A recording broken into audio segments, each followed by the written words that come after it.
হযরত নূহ নবিউল্লাহ তার হায়াত দিয়েছিলেন কত? 950 বছর।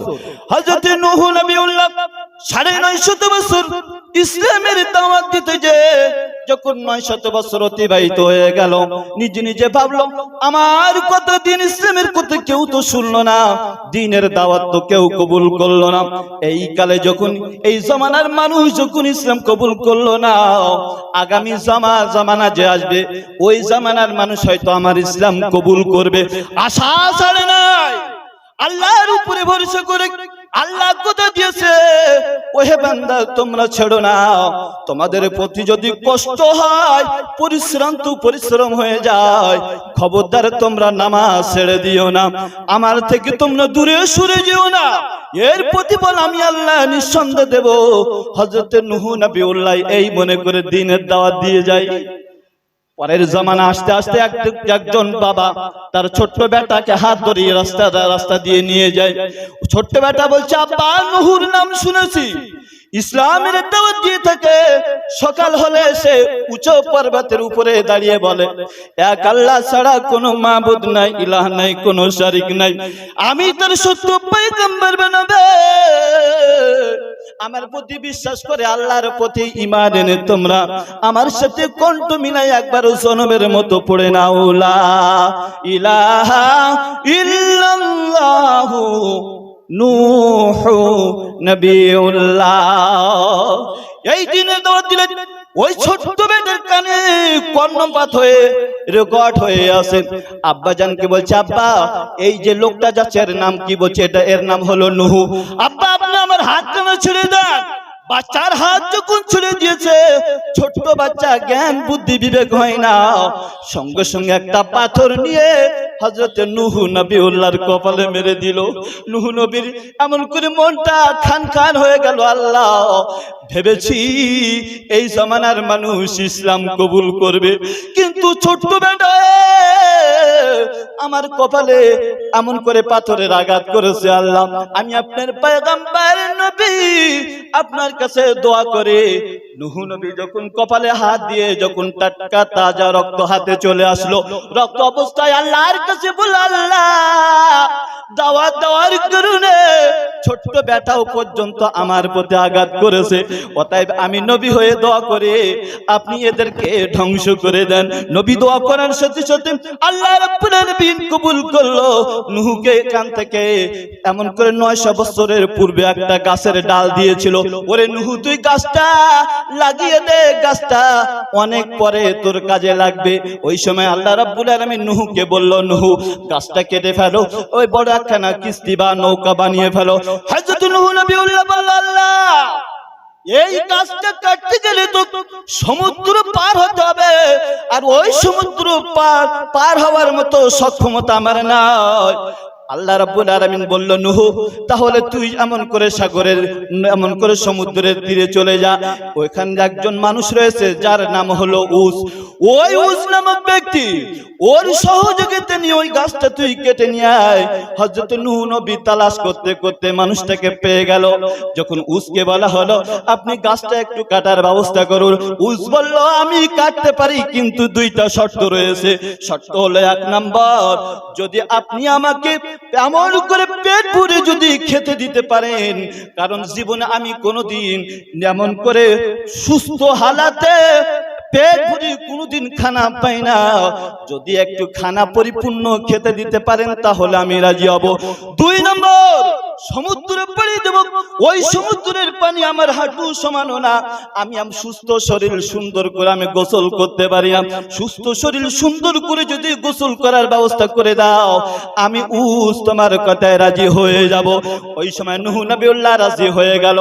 সঙ্গে সঙ্গে চলে গেল, সমুদ্রে পাড়ি দিতে লাগলো।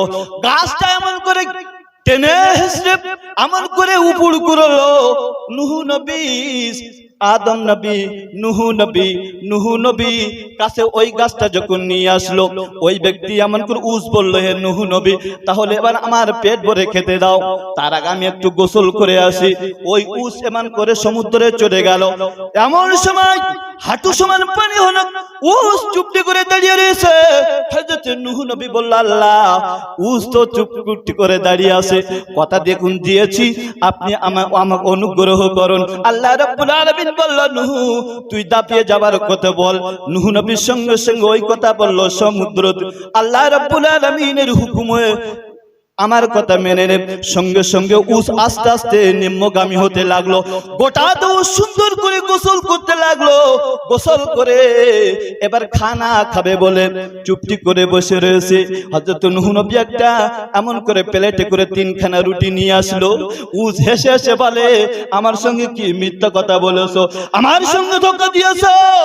3খানা রুটি আমার তো খাওয়া হবে না, 3খানা রুটি তো আমার গালেও ঢুকবে না, কারণ আমার দৈনন্দিন 7000 রুটি লেগে যায়। বলুন সুবহানাল্লাহ।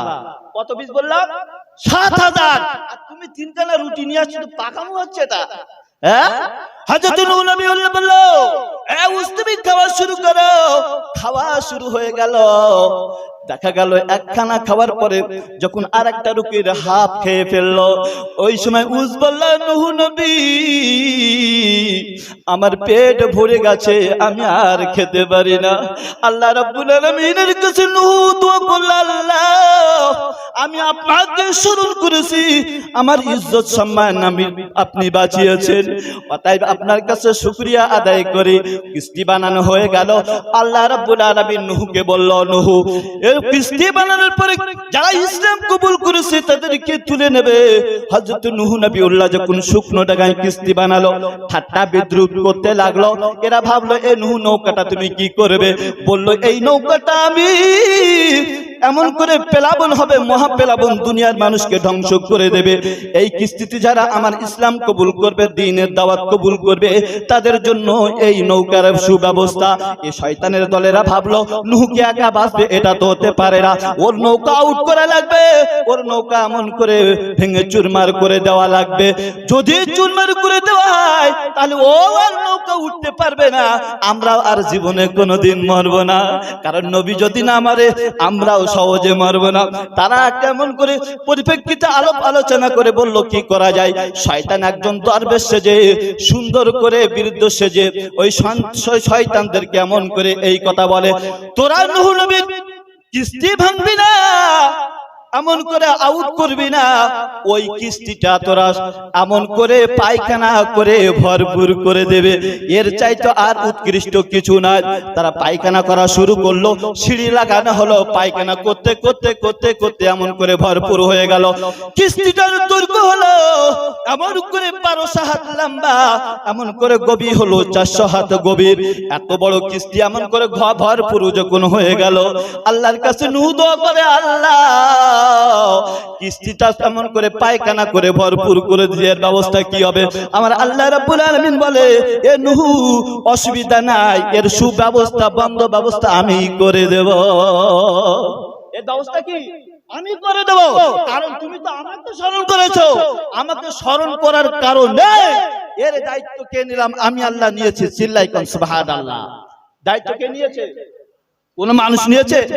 নূহ নবী তো একাই মানুষ, হাজার হাজার মানুষ কেমনে পারবে? হযরত নূহ নবী কিস্তি বানানোর পরে পায়খানা ভরপুর হয়ে গেল। ওই জমানায় একজন এমন করে বৃদ্ধা মহিলা, 60 থেকে 70 বছরের বৃদ্ধা মহিলা, তার গায়ে কীট পতঙ্গ ছিল, ঘা ছিল, তাই সমাজের মানুষ তাকে এমন করে সমাজের মধ্যে, গ্রামের মধ্যে রাখলো না, তাকে এমন করে গ্রাম থেকে বাহির করে দিল। ওই বৃদ্ধা মহিলার কানে চলে গেল, নূহ নবীর নৌকায় তো সকলেই পায়খানা করে শরীক হয়েছে, আমি একজন বৃদ্ধা মহিলা, আমিও তো একটু পায়খানা করতে যাই। পায়খানা করার এমন করে অজুহাত করে আস্তে আস্তে আস্তে নৌকার ধারে চলে আসলো। বৃদ্ধা মহিলা নৌকায় চড়ে বসলো। পায়খানা করতে করতে করতে করতে অসাধারণ মুহূর্তে পায়খানার উপরে পড়ে গেল।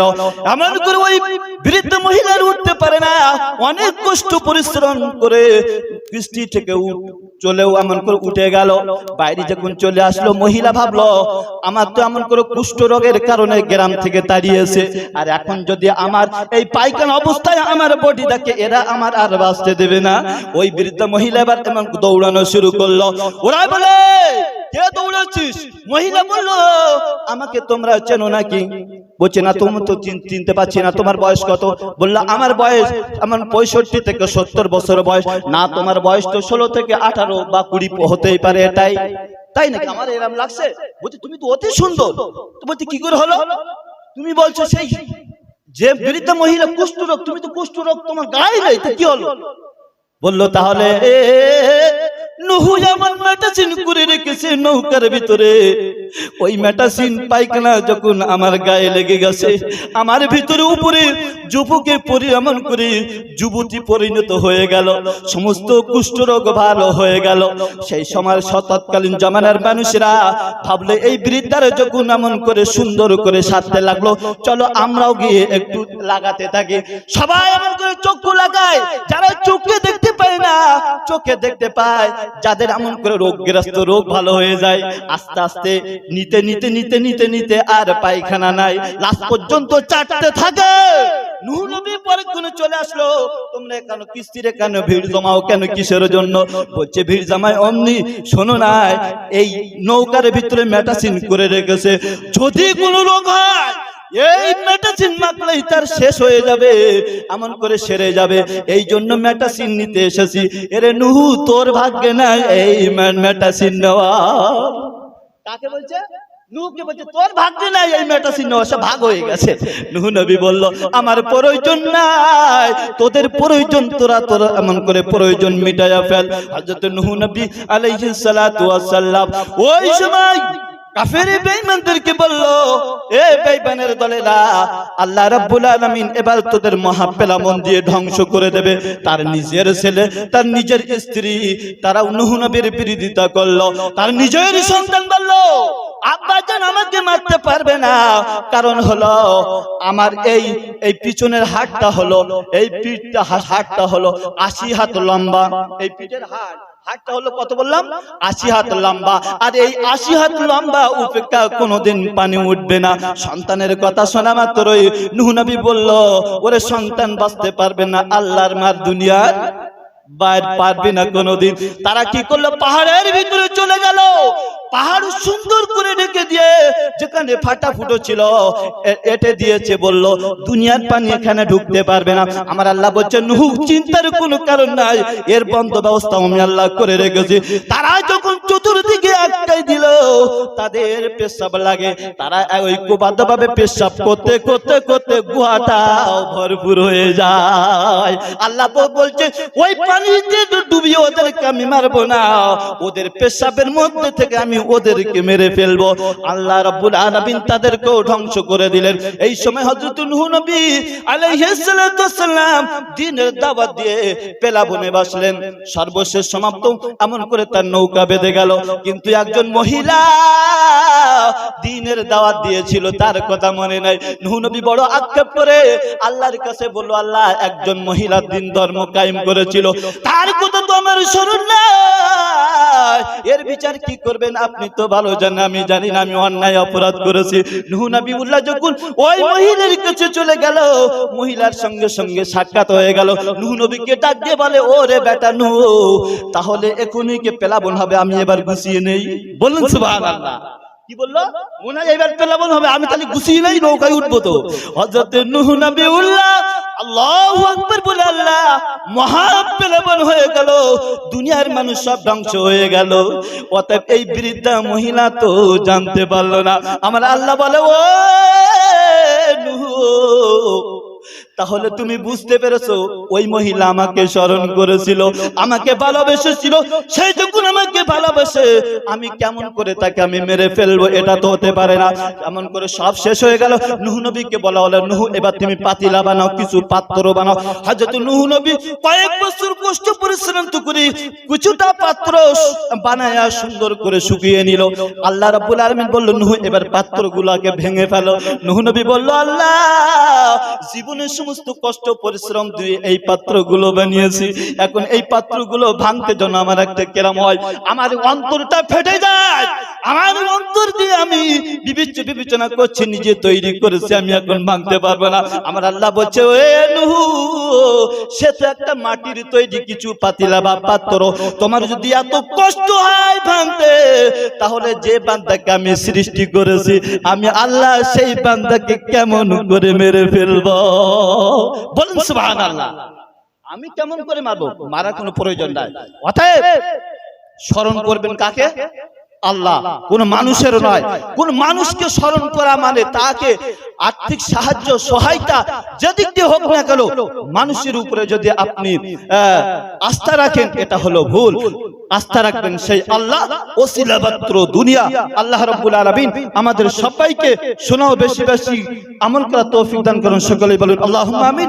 আল্লাহু ইয়াকুলুল হক ওয়া হুয়া ইয়াহদিস সাবিল। ওয়া আখিরু দাওয়ানা আনিল হামদুলিল্লাহি রাব্বিল আলামিন। হাদা মা ইনদি ওয়াল ইলমু ইনদাল্লাহ আলাইহি তাওয়াক্কালতু ওয়া ইলাইহি উনীব। আসসালামু আলাইকুম ওয়া রাহমাতুল্লাহি ওয়া তাআলা।